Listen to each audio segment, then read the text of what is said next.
Bonjour et bienvenue dans l'émission de voyance. Christophe, votre voyant, répond à toutes vos questions.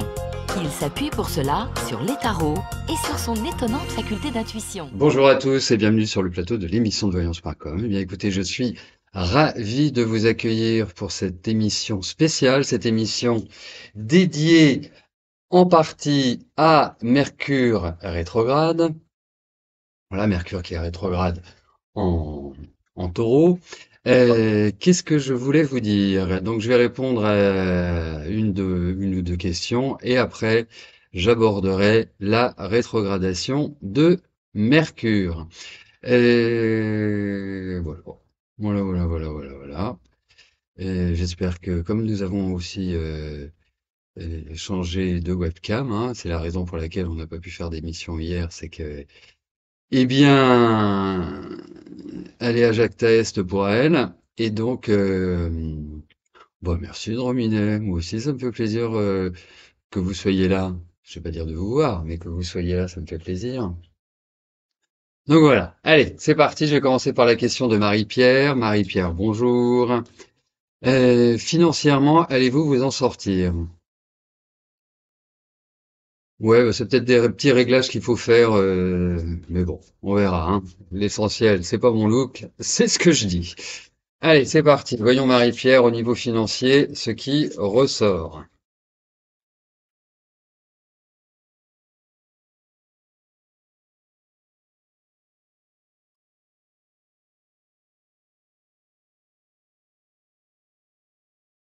Alors, moi je vais vous dire une chose. Même si on va pas parler en termes de richesse, euh, mais oui, je pense que vous allez réussir à vous en sortir. Il y a cette notion de combat, il y a cette notion où effectivement vous devez vous accrocher pour pour vous permettre de rester à flot ou en tout cas de ne pas être dans une situation délicate. Il y a quand même l'idée chez vous, il y a quand même l'idée chez vous d'une forme d'instabilité sur ce plan-là, c'est-à-dire entre guillemets, j'en ai plus, j'en ai plus, j'en ai plus, j'en ai plus. Ça manque un petit peu de quelque part d'une stabilité. Mais effectivement, vous allez voir, je pense qu'il n'y a pas péril dans la demeure. Je pense qu'il y a des choses qui vont évoluer positivement, favorablement, et qui vont vous permettre d'être plutôt dans une bonne énergie. Voilà, voilà.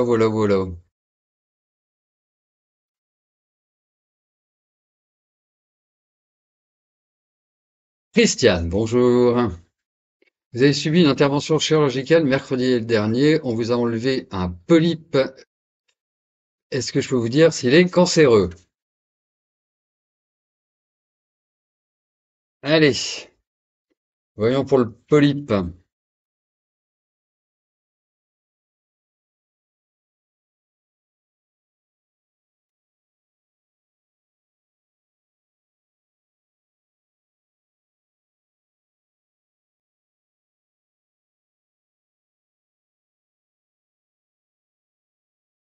C'est curieux parce qu'on a l'impression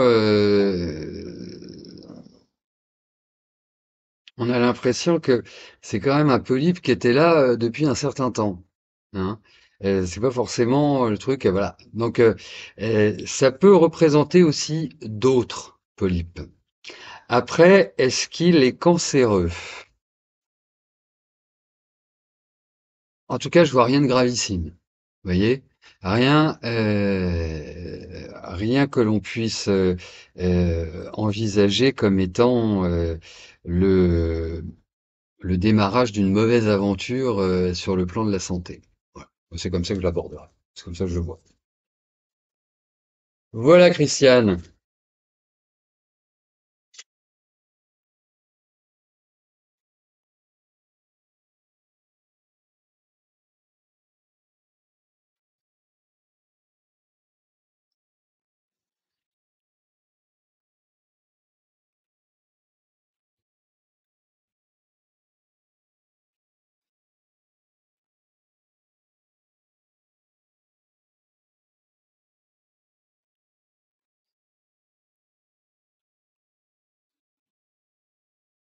Alors, aujourd'hui, je vais aborder la rétrogradation de Mercure, qui a commencé il y a quelques jours et qui se terminera aux alentours du 15-16 mai. Alors, la rétrogradation de Mercure n'est pas un événement exceptionnel, puisque nous allons le retrouver en moyenne 3 à 4 fois rétrograde dans l'année. Avant de rentrer dans le vif du sujet, en fait, la rétrogradation d'une planète donne l'impression que cette planète va dans le sens inverse des autres. C'est une impression. Symboliquement, une rétrogradation va nous obliger à réfléchir à ses caractéristiques, à ses champs d'application dans notre vie. Mercure, puisqu'on va parler de lui, met en avant la communication, les échanges, quelle qu'en soit leur nature. Ça peut être les échanges entre humains, les échanges commerciaux. Voilà. C'est tout ce qui est lié au contact. Il représente également les déplacements et l'intellect. Alors, ce qu'il faut éviter de faire pendant une rétrogradation de Mercure. Il ne faut pas négliger les détails, ne pas dévier de notre route, ne pas nous laisser aspirer par 1000 tentations. Ça veut dire, c'est l'idée de dispersion. Ne pas être orgueilleux, ne pas promettre la lune. Mercure rétrograde va aussi nous donner l'envie à des moments donnés de blouser les autres. Si par exemple, vous décidez de vous inclure dans un courant de pensée, qui soit spirituel, qui soit religieux, qui soit philosophique, laissez tous vos sens en éveil, car c'est le moment idéal pour se faire embobiner. Maintenant, que pouvons-nous faire pendant une rétrogradation de Mercure? C'est réfléchir au projet démarré avant la rétrogradation. Réactiver ce qui est en sommeil. Se replonger dans le passé pour mieux appréhender l'avenir. Réparer nos erreurs, faire un mea culpa. Également, regarder les situations de notre vie, les problèmes épineux avec un autre regard, d'une autre manière. Ceux qui font du tarot, c'est exactement la signification du pendu. Il faut être attentif à sa communication, dans le sens où préférer parler lentement, être concentré dans ses échanges, parce que bien évidemment, Mercure, qui d'une certaine manière représente aussi la nervosité, les nerfs, peut nous faire sortir de nos gonds, peut rendre des situations intenables, peut nous obliger à user d'un vocabulaire peu châtié. Voilà, c'est-à-dire qu'on perd nos nerfs, en quelque sorte. Et donc, Mercure est en Taureau, donc dans un signe de terre. Les signes de terre, c'est ce qui existe, c'est ce qui est concret. Mais ça n'enlève pas l'émotionnel, bien évidemment. Donc, Mercure, dans des signes de terre, va plus développer la prudence, la prévoyance, se donner le temps pour réfléchir et pour agir, de facto. Donc, concentration, pragmatisme et ne rien laisser au hasard. Venons-en plus particulièrement à Mercure rétrograde en Taureau. Le Taureau, par définition, n'est pas un signe de rapidité. Je vous le disais, Mercure est plutôt d'un tempérament nerveux, va d'une certaine manière se sentir à l'étroit. Vous savez, vous observerez que les personnes qui naissent avec un Mercure rétrograde ont toujours besoin de plus de temps que les autres. C'est pas qu'ils ont la compréhension lente, c'est que ils ont ce besoin de vraiment comprendre les tenants, les aboutissants, de comprendre la logique, de justement de ne pas être malmené par un rythme rapide. Donc, forcément, ça va s'appliquer dans ce que l'on appelle un transit. Et donc, Mercure ne va pas comprendre cette volonté initiale pour lui d'aller toujours vite et que cette vitesse soit freinée, soit trop canalisée. Donc, pendant ces 3 semaines, tout doit se faire dans la réflexion, voire même dans une certaine méfiance, bien évidemment, sans plonger dans une paranoïa. La diplomatie sera un des meilleurs comportements. Il va falloir apprendre pendant cette période, pendant cette phase, à bien analyser les situations, à les observer de manière factuelle. C'est en quelque sorte le moment de repenser notre organisation et d'une certaine manière notre existence et ce que l'on veut pour nous. Alors, je vous encourage, bien évidemment, tant que cela est possible, à éviter toute transaction importante, signature impliquant votre avenir. Préférez les écrits à la parole. Les écrits restent. Par exemple, si vous avez un courrier important à adresser, faites-le en recommandé. Deuxième point, prenez des plages de détente, respirez et inspirez en conscience pour vous libérer des tensions. Alors dernier point, Mercure est également le dieu des voleurs. Donc attention durant toute cette période à vos affaires et aux beaux persifleurs.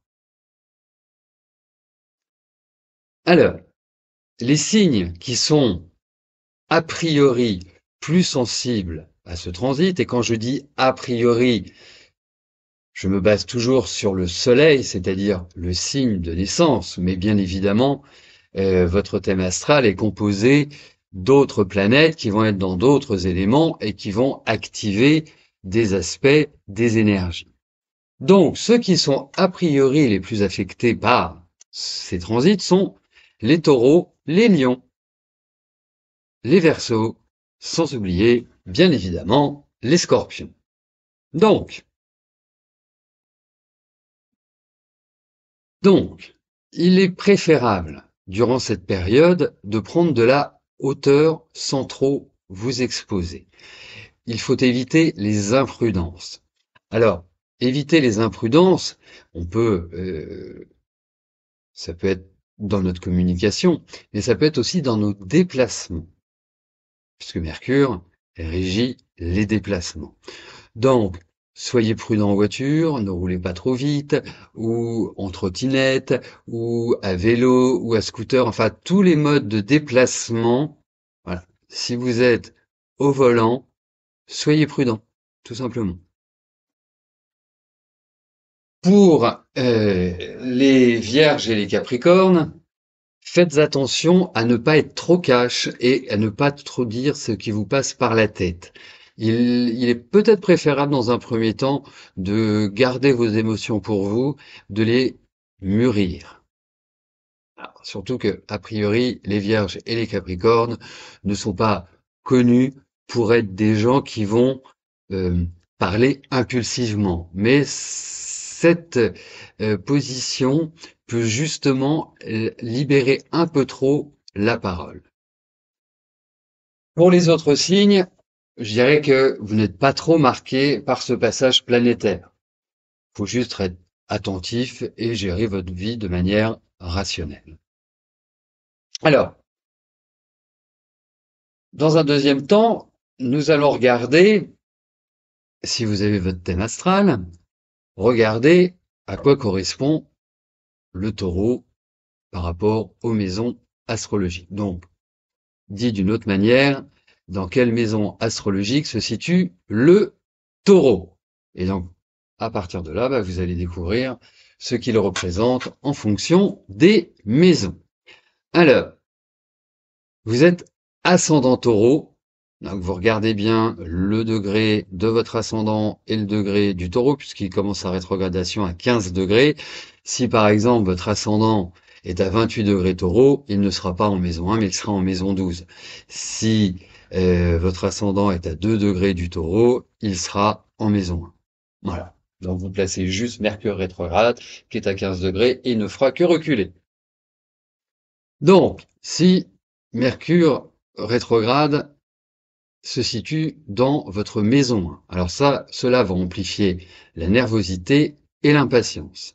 Il va vous obliger à une réflexion sur vos manières de penser, de communiquer.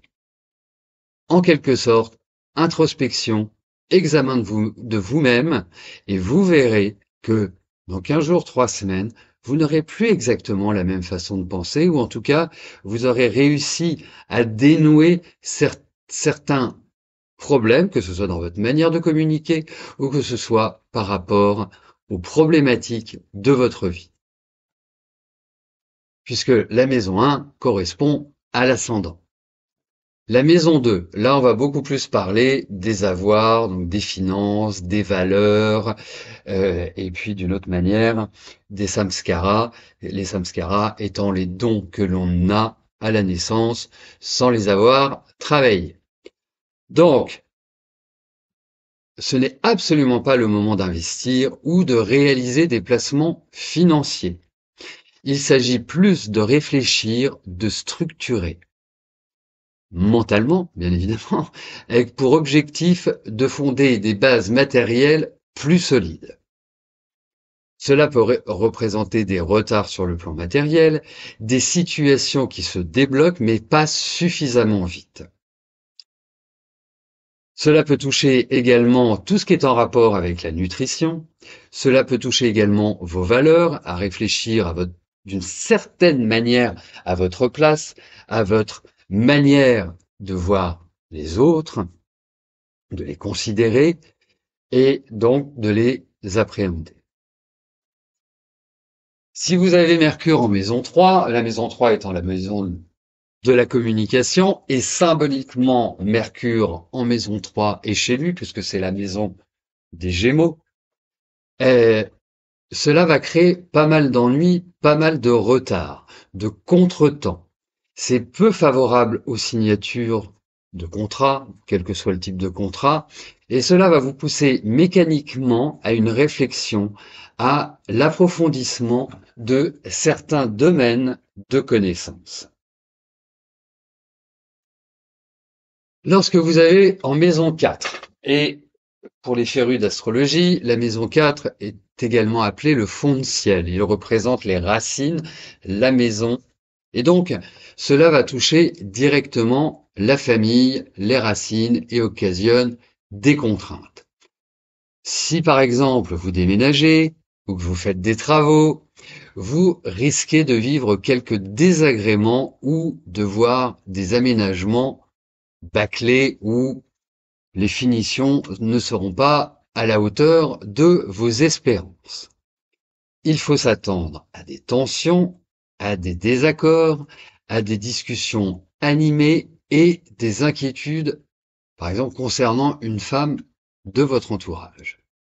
Donc, vraiment, tant que vous pouvez, évitez toute discussion importante sur le plan familial, et si une discussion sérieuse naît, eh bien, tentez non pas de rentrer directement dans cette discussion en voulant absolument imposer vos arguments, parce que en face, ce sera à l'identique, et donc ça ne pourra créer que soit un brouhaha ou des disputes qui peuvent devenir profondes, qui peuvent être vraiment très radicales.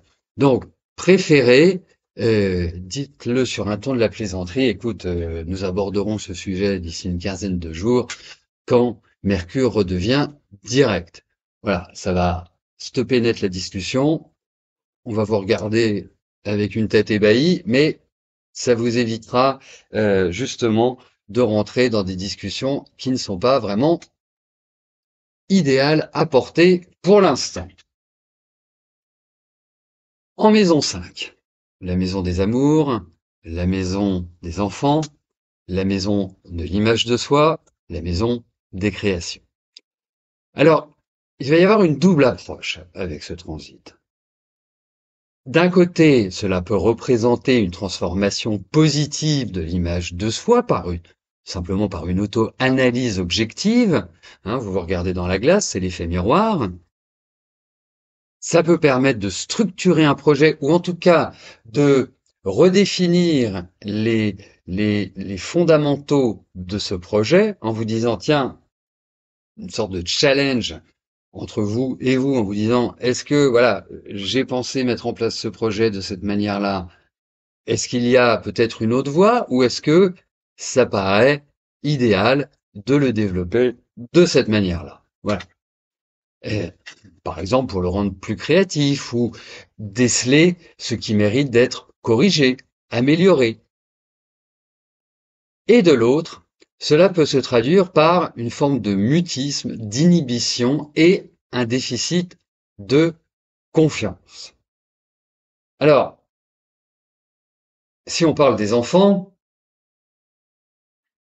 si vous avez un Mercure qui transite votre maison 5, ça va vous mettre forcément en relation avec vos enfants.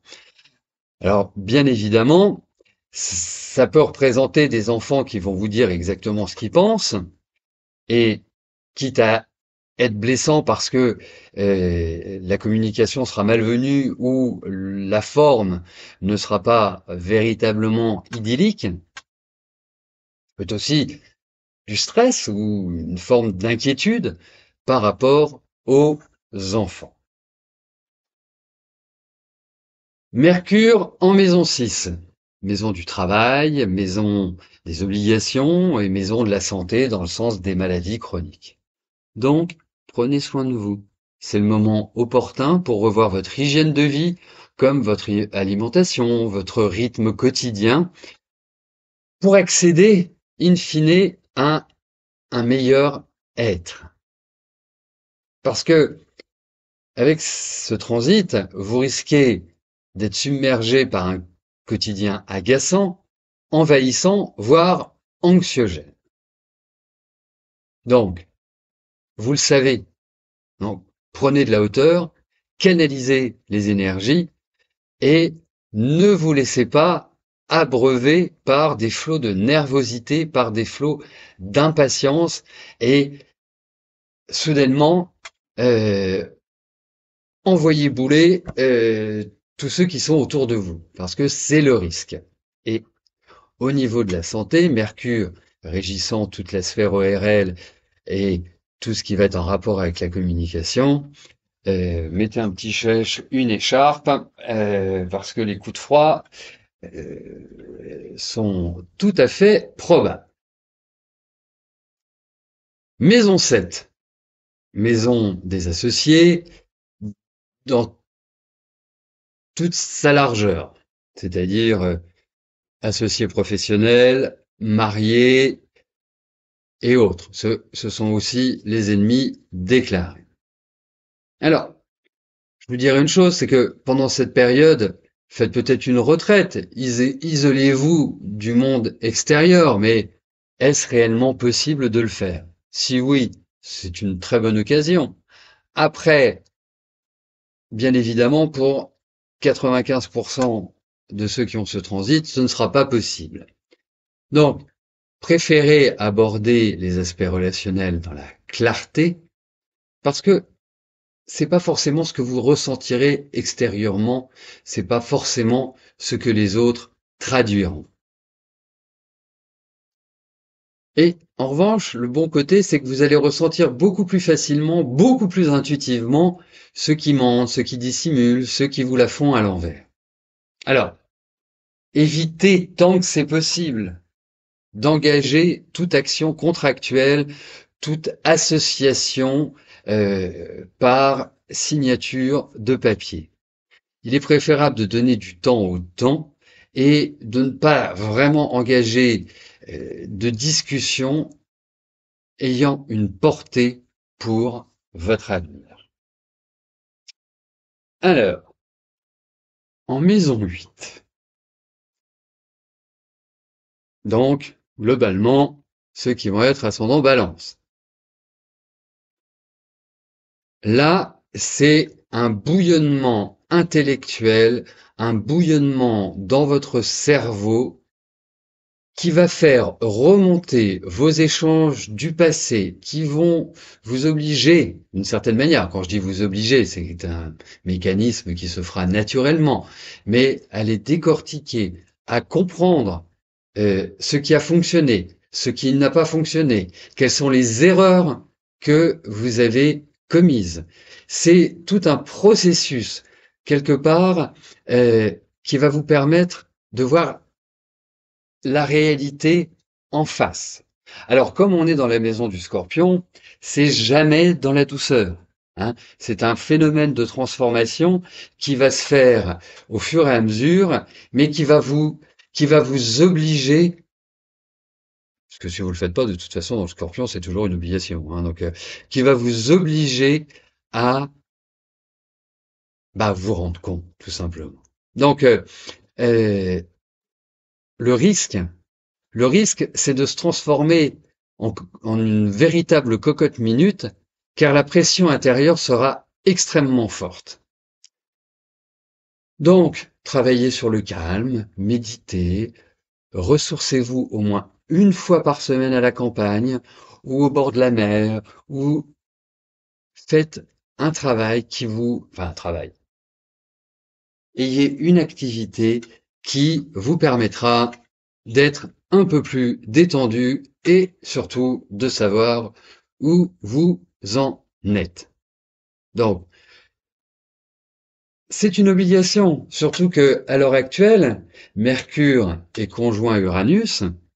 Donc déjà Uranus en Taureau, quand vous l'avez en maison 8, c'est vous verrez que, enfin vous verrez, vous voyez déjà, hein, si vous êtes dans ce cas-là, mais c'est c'est un lien à la liberté, c'est un lien à l'expérimentation, à la sexualité, à une transformation personnelle. On a envie de pousser les murs, on se sent à l'étroit. Donc les deux planètes qui représentent l'intellect, Mercure et Uranus, l'intellect supérieur, qui sont en relation l'une avec l'autre, eh bien, en maison 8, vont, alors oui, dans les bons côtés, vont vous permettre d'avoir des, des bonnes idées, une réflexion mûre, ou mature, mais d'un autre côté, ça va générer une nervosité très, très puissante. Voilà. Donc, c'est pas là où le calme sera présent. Et donc, profitez de toute cette rétrogradation pour y réfléchir, pour y mûrir, pour mûrir, pardon.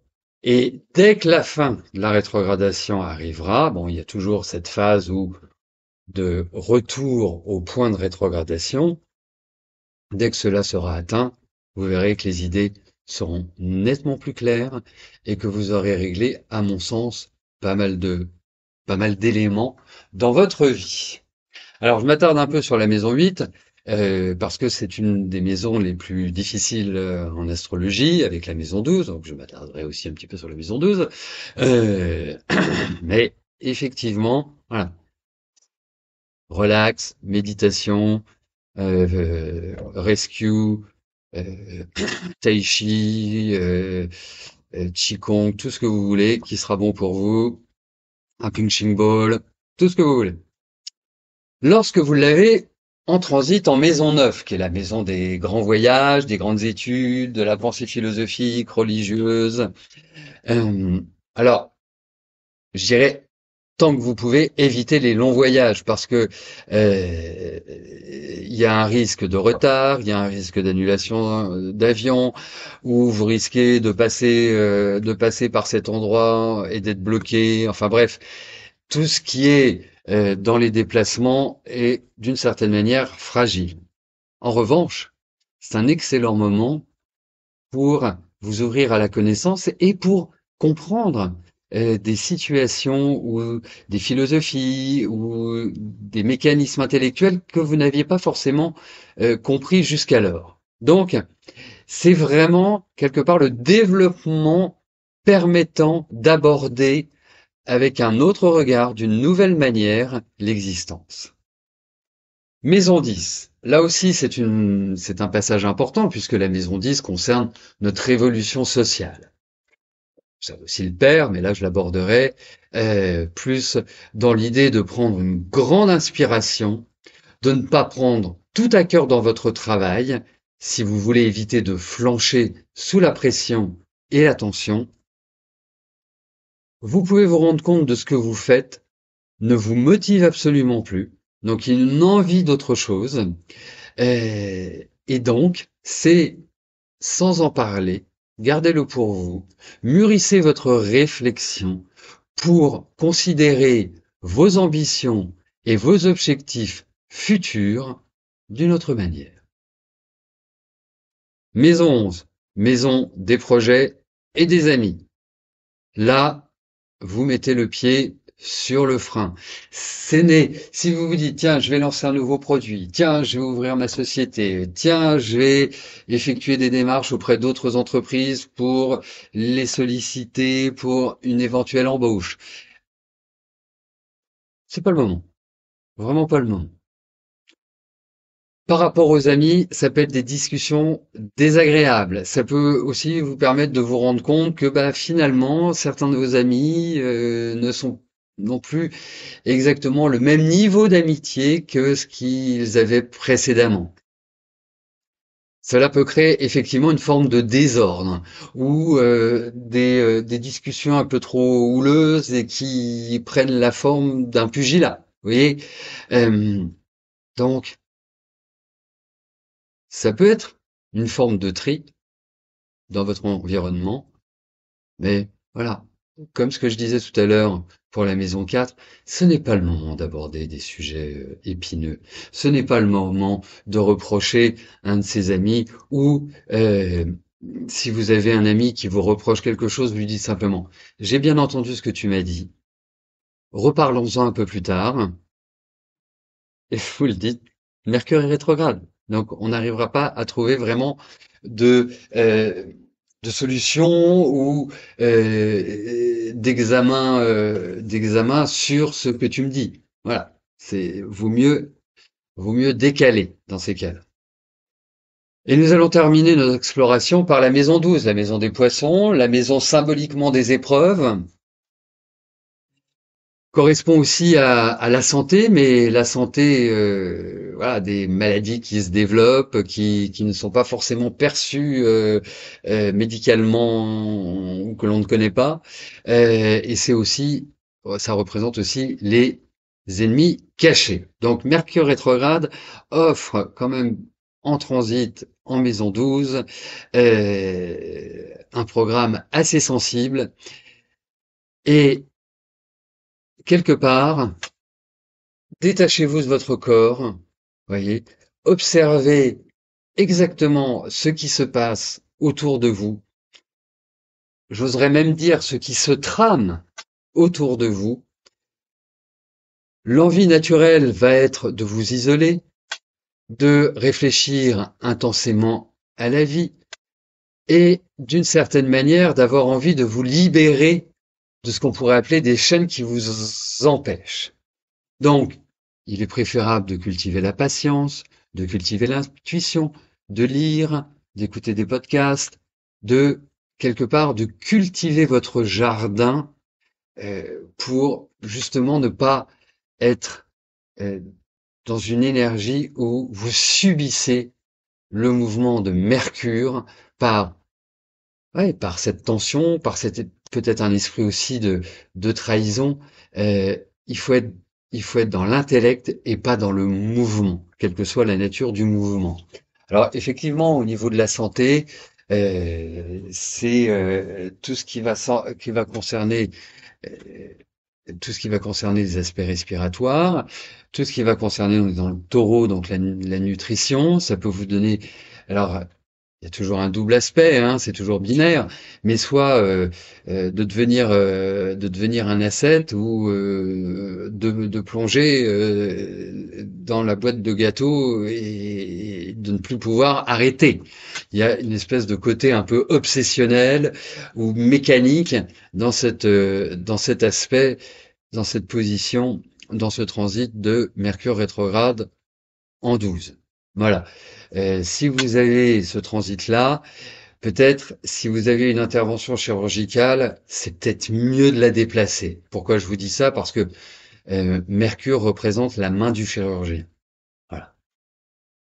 Donc, vous voyez, ce petit programme-là pour les 15 jours, 3 semaines qui viennent, doivent obligatoirement, d'une manière générale, prêter attention à nos modes de communication, à nos relations, à nos échanges, qu'ils soient commerciaux ou qu'ils soient humains, à être prudents dans nos déplacements et voilà, surtout ne pas réagir impulsivement ou de ne pas être dans un discours irréfléchi. Voilà. Donc, on en reparle dans 3 semaines, hein, pour voir comment vous l'avez vécu, ce que vous avez pu aussi euh, en retirer, et si ces leçons de Mercure rétrograde ont été bien suivies. Voilà, écoutez, nous arrivons au terme de notre émission. Je vous souhaite à tous une excellente fin de journée. Et dès demain, vous pourrez retrouver cette intervention sur notre site www.émissiondevoyance.com, sur nos réseaux sociaux, Facebook, Instagram, toujours émission de voyance.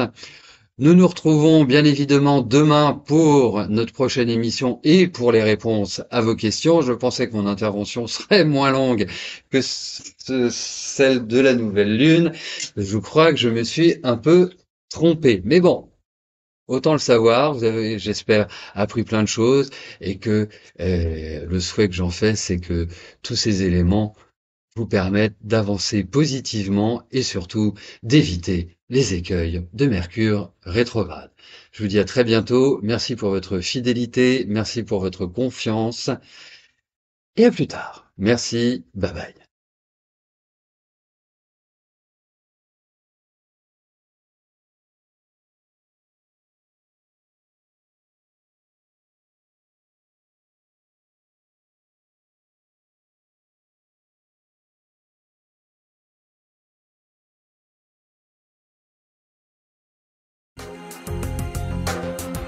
N'oubliez pas que du lundi au vendredi, à partir de 13h30, je réponds en direct à vos questions sur le site de l'émissiondevoyance.com et j'aborde avec vous tous les sujets qui vous tiennent à cœur.